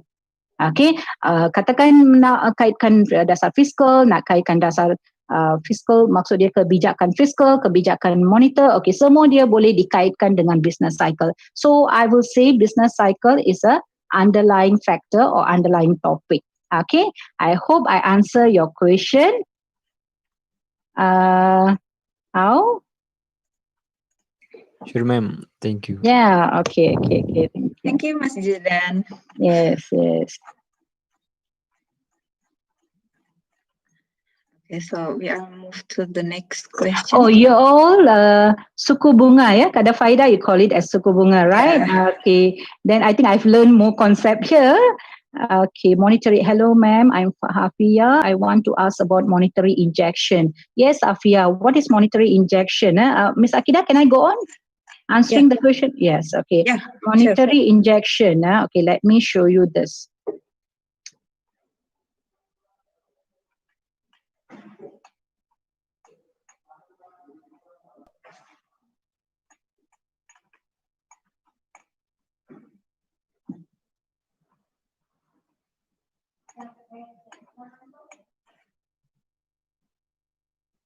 Okay, Miss Hafifah, ya. Okay, this is what actually monetary injection. Kenapa kita panggil injection dekat sini? Injection maksud dia inject, kita make it better, ya, injection. Okay, monetary injection, whenever we say monetary injection, maksud dia kita meningkatkan penawaran wang di pasaran. Okay, why we need to do this? Okay, why we need to inject money over here? Okay, one more thing I did not discuss over here. Sometimes student ask, okay, how about monetary injection? Okay, ini seperti macam, okay, I usually use this example, macam dulang. You know, Miss Akida, am I telling it correctly? Dulang is tray. Is it tray, dulang? Straight. Tray, ataupun macam daching. Daching, they call it as a, okay, that means we have equal amount of money in the market. Okay, which means from central to public. Okay, if we think the money supply is more in public, we just switch it other way. Okay, we just controlling by pulling away all the money and putting to the government. If let's say the money supply in the public is very less, we pull it all the money from the government and put it in the public. This is how and what we are doing it. Okay, if we pull the money from the government and put it in the public, that means we are injecting money in the public. Okay, that means pasaran. Okay, kita inject money di pasaran, maksudnya kita meningkatkan tawaran wang di pasaran. Okay, kalau kita mengurangkan tawaran wang, itu sebaliknya. Okay, so now another thing I did not discuss here is, ada kadang-kadang, okay, ada buku ya, teori ya, they have discussed that there are conditions where government cetak wang. Okay, they call inject money, they cetak wang. Okay, bagus tak government cetak wang? Okay, so that is a question, that is an implication. Compared to using the monetary policy, just mengalihkan wang dari government ke public, pasaran, dari pasaran ke government, itu lebih memainkan peranan yang signifikan berbanding dengan cetak wang. It's not an ideal idea. Okay, usually government tak berapa pilih kaedah cetak wang, sebab dengan cetak wang, meaning to say monetary injection, if they done it by cetak wang, penawaran wang di pasaran akan terlalu banyak. Okay, so itu akan reduce the value of the money in the market. Okay, so basically come back to the Afifa's question, what is injection? Money injection or monetary injection is increase the money supply in the market. Okay, by increasing the money supply, inject the money supply in the market, interest rate will reduce, and therefore you can memperbaiki kemelesetan or recession in the economy by increasing the aggregate demand or permintaan aggregate. Okay, so I hope I've answered. Increase the amount of money circulation costs money. Does that increase the price level causes the money?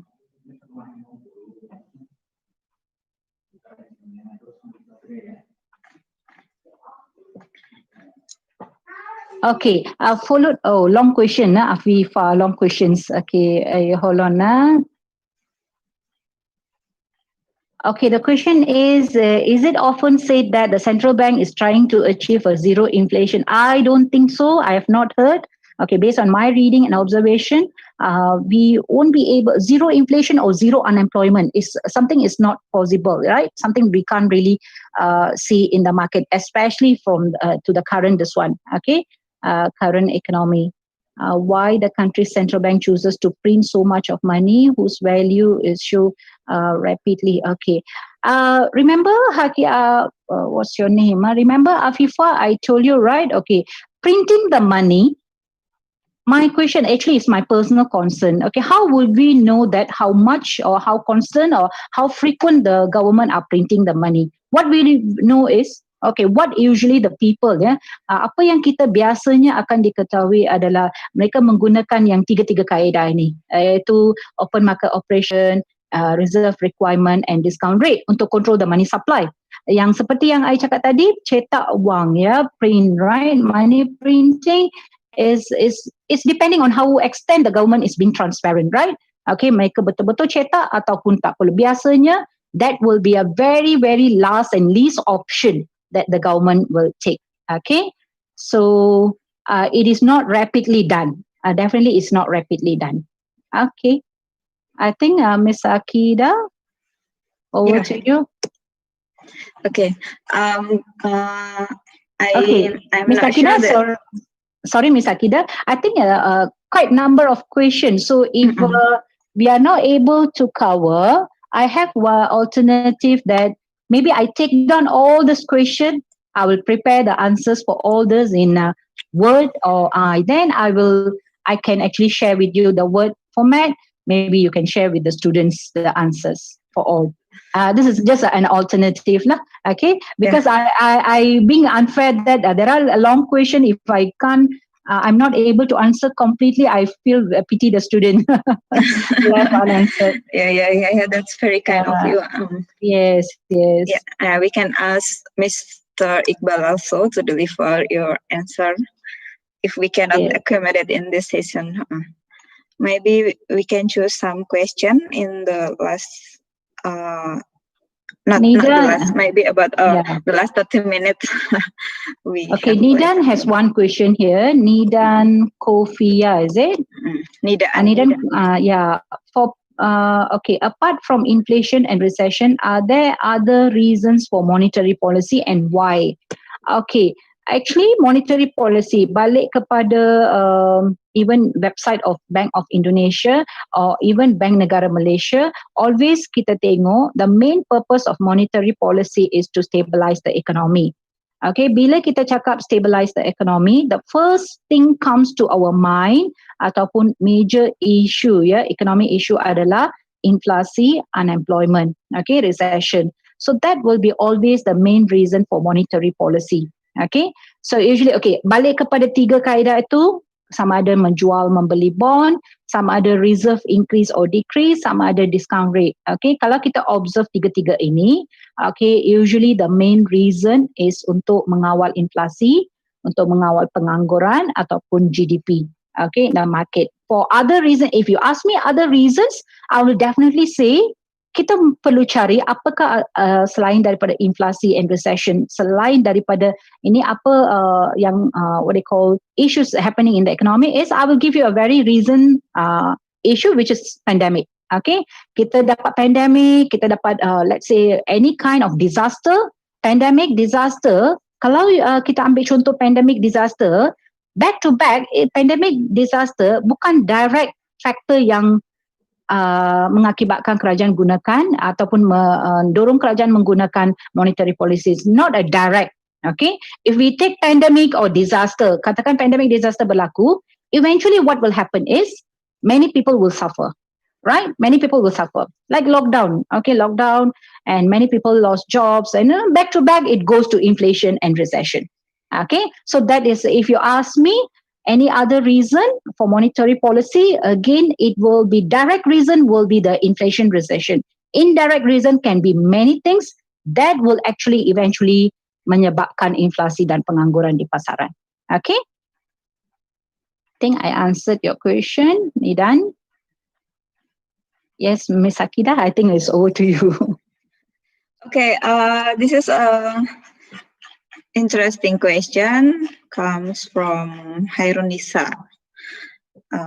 My name is Hairunisa. I want to ask you about macroeconomic. In your opinion, what is the role of college student in overcoming problem in macroeconomics? Oh, okay. Can I see the question? Okay. Who's the name again? Hairunisa. Nisa maybe. Hairunisa. Sorry, Ms. Akida, repeat the question. As a macroeconomic student? Yeah. In your opinion, what is the role of college student in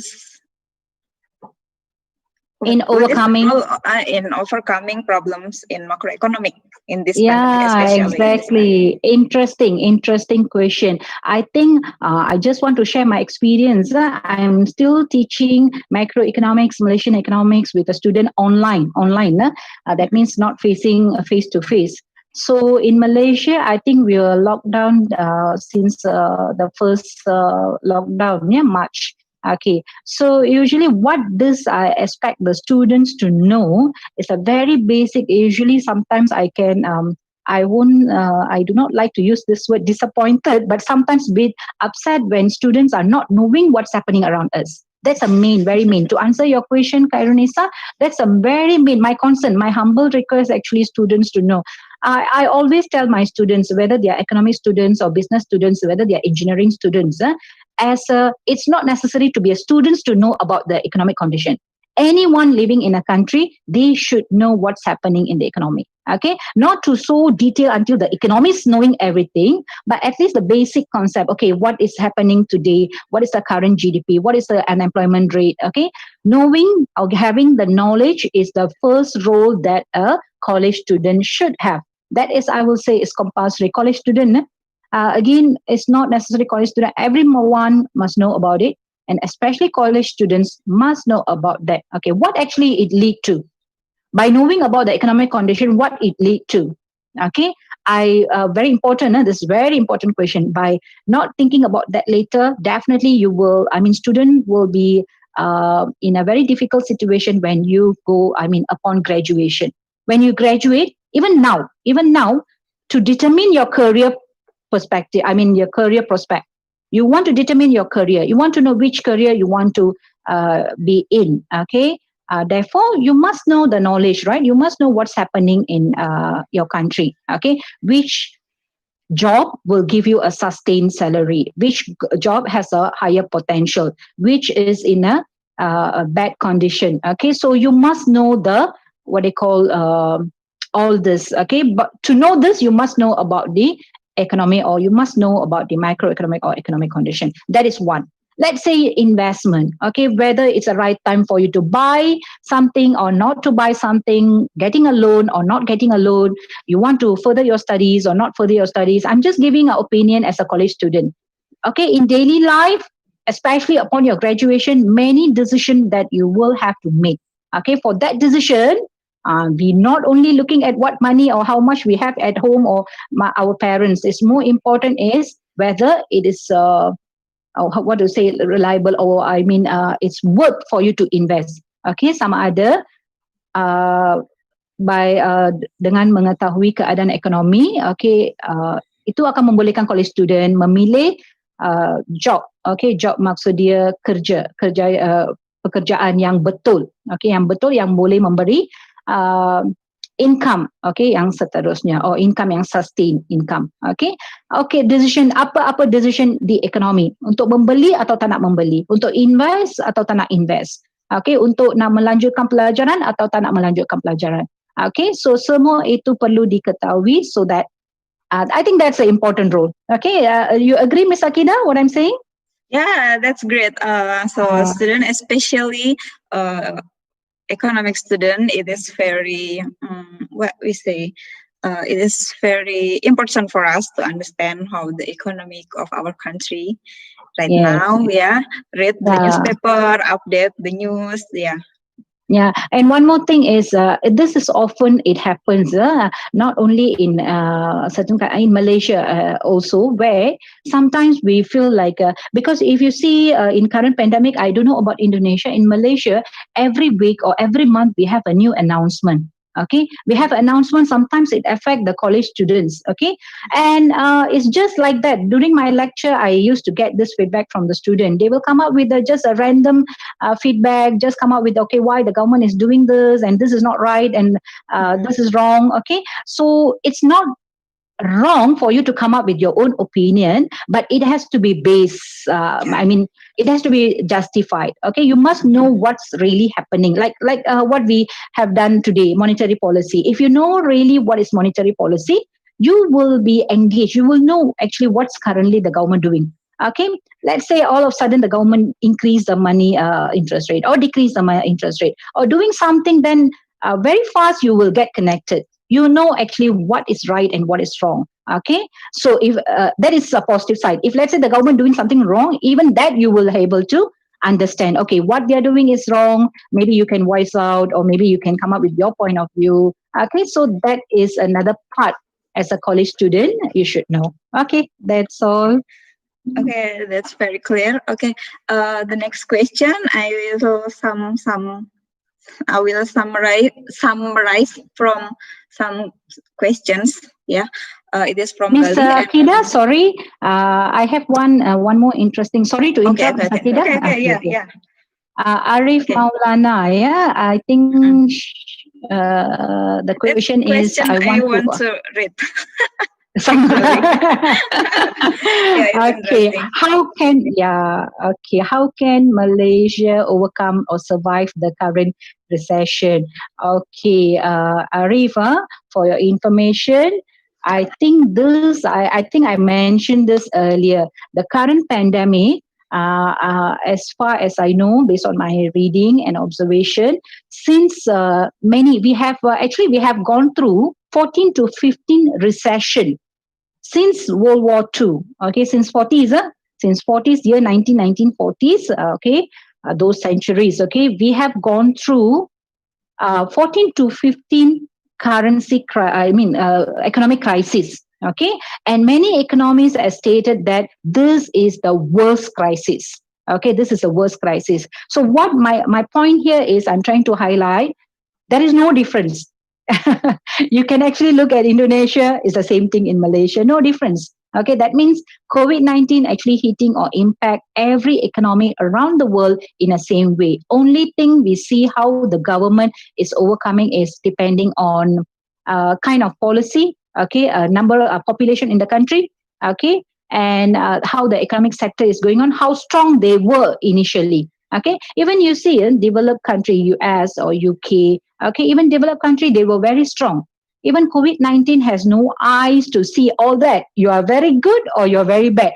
Its impact in a same way. Okay, come back to your question, how it's overcome, the same thing. Okay, we have a monetary policy, we have a fiscal policy. Okay, in monetary policy, I think I mentioned earlier, where the interest rate has been reduced, and then we were given moratorium. Okay, what is moratorium is all the loans, because lockdown, many lost job, many companies are closed down. Okay, unemployment increased. Okay, it was all the businesses are badly affected, especially tourism. Okay, so with that, what the government has come up with, they come up with a moratorium. What is moratorium? Is menangguhkan pembayaran balik loan. Okay, pinjaman, ya, pinjaman. Sesiapa yang ada pinjaman, okay, mereka untuk 6 bulan, ya.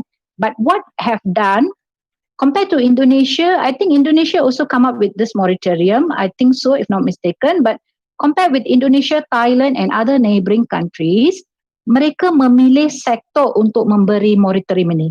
Okay, memilih sektor. Maksud dia, siapa yang betul-betul susah, baru mereka menangguhkan pinjaman bayaran balik. Tapi in Malaysia, what they have done is, for first 6 months, mereka bagi semua orang. Okay, semua orang yang ada pinjaman, mereka ambil 6 months tak perlu bayar. Okay, there is some terms and conditions applied. Okay, that is one thing. Second is bantuan kewangan. Okay, bantuan kewangan. Okay, sesiapa yang susah, especially the small, medium enterprises, business yang kecil, yang bersaiz medium, also diberi pinjaman, also diberi bantuan kewangan. Okay, so these are the things has been actually being implemented. This other way is being overcome. Okay, so government actually playing a very, very vital role, yeah, to overcome the current recession. But the thing is, I think the impact is worldwide again. Okay, untuk kita recover and back to normal, I think it will take a bit longer. Okay, it's uncertain. Okay, I think I'm done with this question, Ms. Akida. Mm-hmm. Okay, you might want to choose another question, another interesting question. Okay, another by yourself. Okay. Okay, Indonesia or Malaysia economic growth. How? Yeah, that's the role of.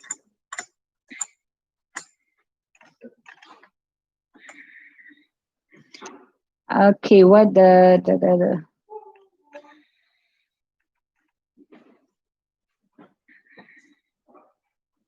Okay, this is kind of interesting, but okay. Hello, ma'am. Uban, right? Betul? Aklada. I have a question. What is the impact of monetary policy on financial system stability in order to analyze the sources of the global financial crisis? Okay, it's not really clear about this. Okay, I will go through later. Okay, what is the impact of an increase in interest rate if it is not in accordance with the economic conditions of the community? Okay, I think this is a very simple question to answer. Back to the lectures that we have gone through just now. Okay, actually I had another slide I've taken out, but maybe later I can share with the Mr. Rizi and Ms. Akida to share with the students. actually it can be obtained in any reference book where what's the role of interest rate actually. Interest rate is very important. Usually interest rate can be seen in two ways, pulangan dan also costs. Okay, cost dan pulangan. If we want to save, nak menabung, itu adalah pulangan. Okay, if we want to invest, nak melabur, investasi, ya, betul? Okay, kita kena pinjam, that is cost for us. Okay, nampak tak? Itu akan actually works in both ways. Okay, so it's very important to see whether the interest rate is increased or decreased, because sometimes too low of interest rate for banks, it is not profitable. And too high the interest rate for the publics is not profitable, okay? In terms of if it is a cost. Okay, so it has to be, kena kawal dengan secara, secara betul, especially with the economic condition. Okay, kalau economic condition as for now, based on the Malaysian case I told you, right? If the interest rate keep high and high and high, okay, it's quite difficult because kalau bandingkan penggunaan dan investment, okay, business. Every country, especially Indonesia, Malaysia, are developing country. We are developing. We are heavily dependent on business. Am I correct? Business, that means investment. Okay, so for investment, they need fund or money to generate and to expand and to do better. So based on this, kalau kadar faedah interest rate is keep increasing, it will definitely will retard or will be a problem for the business sector. Okay, so that it has to be controlled wisely. Okay, I think that's all, Ms. Akida. Okay, that's good answer. Okay, so I move up and I found this is from Farah Herawati. She's asking about some special condition, like in Indonesia we have Lebaran, yeah, and Idul Fitri by the end of the Ramadan, and Christmas and New Year's. That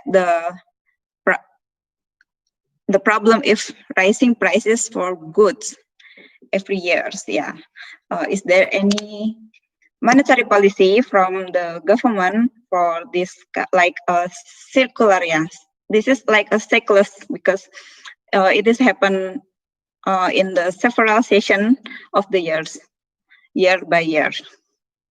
Okay, so how to answer this? Okay, based on Malaysian case, usually, okay, we have studied about the price control, right? Okay, whenever you're talking about the price and also the the festive season. Okay, price and festive season. Based on my observation, how it works is government will interfere and they will control the price of not all goods. Okay, that's why sometimes I myself even sometimes be upset with why the price are suddenly increasing during the festive season. But you observe the government is actually interfering in the campur tangan dalam pasaran just to control basic goods. Okay, kalau observe basic goods seperti barangan-barangan keperluan. Okay, keperluan, especially it falls under the food. Okay, food yang price akan dikontrol. If terlalu tinggi, okay, like let's say all the food items, okay, even the petrol price, okay, sometimes it has been, this is the way actually government will interfere. I think you have studied about the price floor and also price ceiling, right? Okay, so that is the interference, or that is the way actually government can fix, okay, or control the price level. Okay, it happens in Malaysia once, twice. It happens in Malaysia where during the festive season it's being really unfair where the price increases.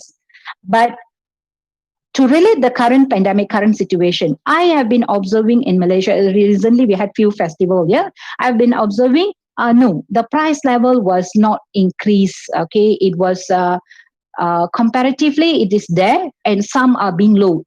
The main reason for this, sebab utama yang ni, kalau harga dia tinggi, tak ada orang nak beli. Itu saja. Sebab people have no money, people are in difficulty. Okay, during the recession, you put a higher price, I think it will end up with a even worse situation. Okay, so during the current situation, this is what my observation. I don't see, of course, the necessity items, barangan keperluan, kerajaan selalunya memberi perhatian yang tinggi ya untuk mengawal harga dia. Tapi barangan lain automatically, ekonomi memang automatic, sometimes is operate automatically. Okay, so when people not many are buying, okay, so it automatically the price will decline eventually. Okay, I think Ms. Akida. Okay. So this the last 15 minutes, maybe we can choose Yes. the question. But in this session, I will let Mr. Iqbal to to choose the questions. Okay. Since the student is the proportion of Mr. Iqbal's student are more than okay. Okay. Now I'm very happy that students has all these questions in their mind. So it's good. It's good to have more questions. Then as I share with you, Ms. Akida, if possible, I can get all copies of all these questions, copied in another form. If I get the questions, I think I will type out the answers somehow or other to my knowledge. Then can be shared later. Yeah. Okay. Now over to Mr. Iqbal. Yeah. Okay, ma'am, this is the question from Raifi Nanda Amda Anissa. It's a good presentation. I want to ask you about what you had said before, about COVID-19 has a big impact for all of country in this world. As I read, Malaysia's economy is still survive and growth is 0.7%. So what is your government did so that your economy don't drop into inflation? How do you think, ma'am? Sorry, Mr. Iqbal, the last part. What is the last part of the question? What is your government did? So your countries don't drop into inflation. Inflation, right. No, I think I just mentioned that, right? I just mentioned where it's not possible for that. Okay, COVID-19 impact was really, how to say, it's unexpected, one thing. Okay, and we have to thank, in Malaysia, we're really thankful for what we see, what we observe is the healthcare system. The healthcare system is being handled with handled with care. Okay, it's really good that they have being come up with impose the lockdown at the right time and then lift the lockdown at the right time, and then of course the strong monetary policy as well. Okay, helping and lifting people who can survive. Okay, as what I mentioned earlier, right? The what they call the moratorium, memberi kelonggaran tak perlu membayar balik what they call the loan. Okay, what they call pinjaman.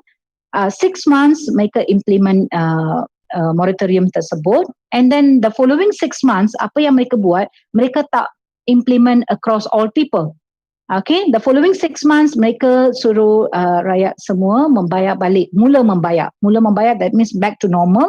Tapi yang berada dalam kesusahan, that means those who lost their jobs, okay, those businesses were closed down, they were still given the flexibility. That means they are still given the space to not necessarily pay back. I mean, this is a temporary, okay, penangguhan sahaja, okay, tak perlu bayar balik. This kind of, I'm giving this example because this kind of assistance, this kind of policies are being implemented consistently. Okay, so macam petrol price is still not usually in Malaysia, kita indikator yang utama orang, that means even people are normal people. Okay, rakyat biasa tak belajar ekonomi pun mereka akan how to say, they will get so sensitive if the harga petrol meningkat. Okay, tiba-tiba harga petrol meningkat, okay, orang rakyat biasa akan memberi, it's an indication that maybe it's inflation. Okay, but as for now, it's being controlled wisely. Remember, I just told just now. Okay, government has come up with all kind of monetary and fiscal policy to ensure that people can survive. That means no point. Inflation is price level is higher. Okay, there is no point that price level is being higher because there are no chance. People are in difficulty. Okay, they can't pay. Okay, even I remember I give you one example: hotel industry. In Malaysia, hotel industries are impacted very, very badly. Okay, so I remember they used to impose a very high rate. Okay, even a small room, limited facilities. But after this pandemic and even during now, okay, whenever the lockdown is being lifted, okay, it's end. they come up with all kind of promotion which the price, the hotel rate are very low. Why? Because they want to boost the tourism sector. Okay, so this is what happening based on my observation. Okay, it's quite what I say is healthcare industry or healthcare system one side and monetary and fiscal policy on the other side. So combine these two, I can see that all are being handled with care. Okay, so it's not a least chance or space for us to talk about the inflation. Okay, at this point of time. Okay, Mr. Iqbal, I think I've answered the question. Okay, thank you, Miss Santhi, Dr. Santhi. Yeah, It is very yes, great system that thank you, student, for your active participation. And I thought that was the last question that we can answer in this session, but in the last 10 minutes, I would let students to state the opinion or maybe how they feel or maybe saying something or say thank you for you, Miss Santhi. Yeah, I think in future, mungkin dari teman-teman. Yeah, in future, I learn more Indonesia, term, okay? So I think in future, I love to meet you again. And if I deliver, I think I will, I akan cuba guna 50-50. Okay, it's my promise to use 50% of Indonesia, the term, and 50% of the normal English, okay? Okay, no, that's okay. Okay, mungkin di antara teman-teman ada yang ingin menyampaikan kesan atau mengucapkan terima kasih kepada Dr. Santhi tentang perkuliahan ini. Ada yang mau voluntary mau menyampaikan kesan? Kalau tidak ada akan saya tunjuk. Oke, ada? Pakai bahasa Indonesia boleh. Oh, kalau gitu saya tunjuk Mas Bahtiar dari kelas C. Ini saya dikasih tahu Pak Iqbal nih, suruh nunjuk Mas Bahtiar. Mana Mas Bahtiar? Oke, dari saya ya Bu. Oke. Assalamualaikum warahmatullahi wabarakatuh. Waalaikumsalam warahmatullahi wabarakatuh. Nama saya Muhammad Bahtiar, saya mewakili dari seluruh teman-teman ingin mengucapkan terima kasih kepada Miss Santhi karena sudah mengisi waktu luang kita, terus menambah pelajaran-pelajaran dari ekonomi makro dari teman-teman juga. Dari intinya ini sangat berkesan, menambah wawasan juga dari apa yang disampaikan dari Pak Iqbal mewakili di kelas. Kayaknya cukup segitu aja, Bu. Terima kasih. Assalamualaikum warahmatullahi wabarakatuh. Oh, thank you so much. Very nice. Okay. Thank you, Muhammad. Maybe from my student. Okay. Bahtiar, Muhammad Bahtiar. Okay. Next from my student ya, Miss Cici. Mbak Cici, ada? Iya, Bu. Mana nih Mbak Cici? Iya, Bu, ada. Ini koneksiku yang... Oke.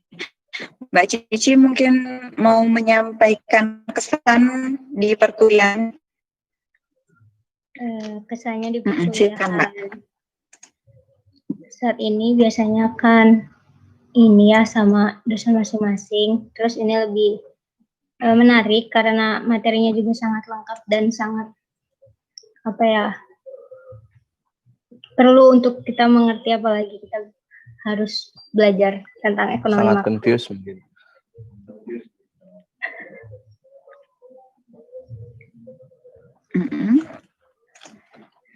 Seperti itu aja, Bu. Pokoknya menarik lah.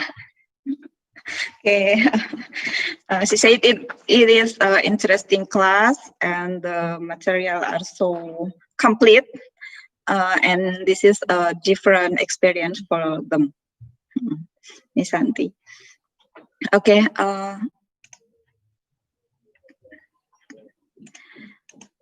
Maybe Miss Santhi, is there anything you want to say before we end this? Yeah, sure, Miss Akida. I wish you all the students very, best of luck. Okay, good luck in your studies, and thank you so much for listening for today. And I really hope it helped you. I really hope lecture ni membantu dalam memperkembangkan pengetahuan, knowledge. So any question, that's why this is what the promise I can say that soalan-soalan yang tidak dijawab, okay, I cuba jawab dengan share dengan Miss Akida and Mr. Muhammad Iqbal, Okay, then maybe you can have it. Okay, then again, thank you so much for listening. Okay, that's all, Miss Akida. That's all. Okay, thank you, Miss Santhi. Hopefully someday we can visit each other. Yeah. Hopefully. And pandemic is gone. Yes. Okay, that's all ya teman-teman. Terima kasih partisipasinya hari ini. Semoga bisa saya yakin sih menambah banyak sekali pengetahuan kita, terutamanya dalam sesuai dengan CPMK kita memahami tentang kebijakan moneter. Mungkin itu saja. Mohon maaf kalau ini dulu ding, Pak Iqbal mungkin ada yang ingin disampaikan? Ya, cukup. Oh ya, cukup baik. Terima kasih atas partisipasinya teman-teman. Terima kasih banyak Dr. Santhi. Jika selama memandu acara ini saya ada kekurangan, mohon dimaafkan. Kita bertemu lagi di pertemuan kuliah selanjutnya. Saya akhiri. Wassalamualaikum warahmatullahi wabarakatuh.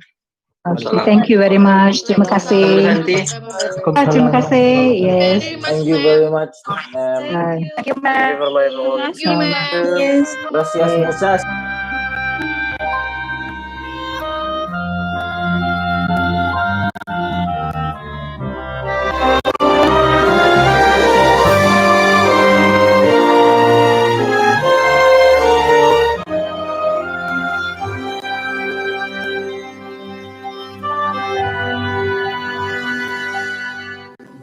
Universitas Islam Indonesia, padamu kami berjanji,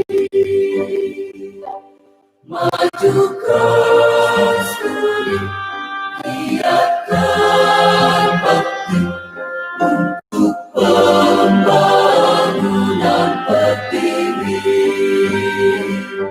Syariat Islam amalan kita, tegakkan ibadah tauhid, dengan cakap ulama